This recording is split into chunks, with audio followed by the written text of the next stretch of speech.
او اوس هم راځئ چې د کیسو نړۍ ته لاړ شو. د لالو لالو کیسې چې نجیبه لیمه وړاندې کوي.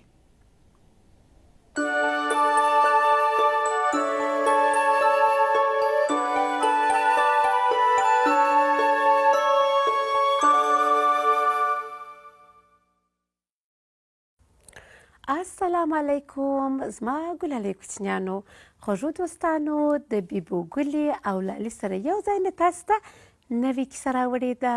ښه کیسه د دوو شوخو موږکانو ده. موږک چې ځینې تاسې موږک بولئ، زه وایم موږک، په تاسو کې ځینې وایي موږک. لکه زه چې وایم کښېنه، تاسې وایاست کښېنه. ښه نه ښه، نو خبرې ته غوږ ونیسئ او ارام کښېنئ. دغه دوه موږکان چې زه تاسو ته کیسه کوم، دوی غبرګولي وروڼه وو. غبرګولي یعنې په یوه ورځ پیدا سوي وو. ښه په شوخه کې نوم درلودی، داسې شوخانو په هر واده، اختر او نور میلمستیاوو کې به دوی دونه منډې وهلې چې ټول د کور خلک میلمانه به یې په تنګ کړل.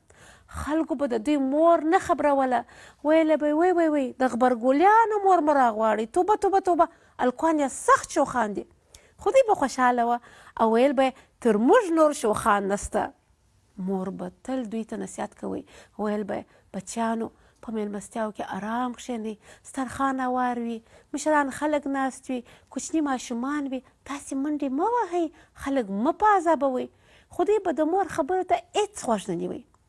یو ورځ د دوی یو ښه ټینګ ملګری د دوی کور ته راغی او دوی ته یې وویله چې زما د خور واده دی، تاسو خاص میلمانه یاست، زما سره به په واده کې مرسته کوئ، کومک به کوئ. اول وارو چې یو چا دوی ته داسې بلنه ورکړې وه، هغه هم خاص میلمانه چې مرسته او کومک وکړي په واده کې. د واده په ورځ غبرګولي وروڼو ښه ښایستې جامې اغوستې وې او د میلمنو سلام ته ولاړو. داسې کالي اغوستي وو لکه د ناوې ورور چې اغوستي وو. ښه لالی وایي نور دې شوخي نه کوله، ته غوږ ونیسه غوږ ونیسه. اول یې شوخي نه کوله، خو یو څو شېبې چې تېرې سوې نو د شوخانو موږکانو دا هېر سوه چې دوی راغلي دي چې میلمانه وپالي. ښه د ځان یې موټرونه جوړ کړله او هرې خوا ته یې د چیو چیو چیو نارې وهلې او ځغستلې. یو ورور دې بل ته ویل راځه چې څوک د مخه کېږي. بس په یو وارې سختې منډې پیل کړې. په دغه منډه کې و چې یو وار وی وی وی وی وی د واده په کیک کې ومشتل. توبه خدایه، د دوی لاسونه دواړه په کیک کې داسې ننوتل. موږکان وروڼه هک پک ودرېدل چې دا مو څه وکړه. ملګري دوی ته ویل دا مو څه وکړه، زما د خور د واده کیک مو خراب کړئ. موږکان نه پوهېده چې څه ووایي. ملګری خپه ولاړو. دلته یوې غټې مږې، یو غټ موږک، غټ موږک پر دا اړخ بلې ناستې میلمنې ته وویله دا ټوله د مور ګناه ده، مور یې تربیه نه ده ورکړې، په مه کوه نه پوهېږې. شوخ موږکان په دې خبره باندې ډېر خفه سوه، ځکه چې مورجانې خو به تل دوی ته ویله، نصیحت به ورته کوئ، خو دوی د مورجانې خبرې ته غوږ نه نیوئ. بیبو دا کیک به اوس څنګه کېږي؟ ښه د دوی مورجانې د ګلانو یو ګېډۍ راوړې وه.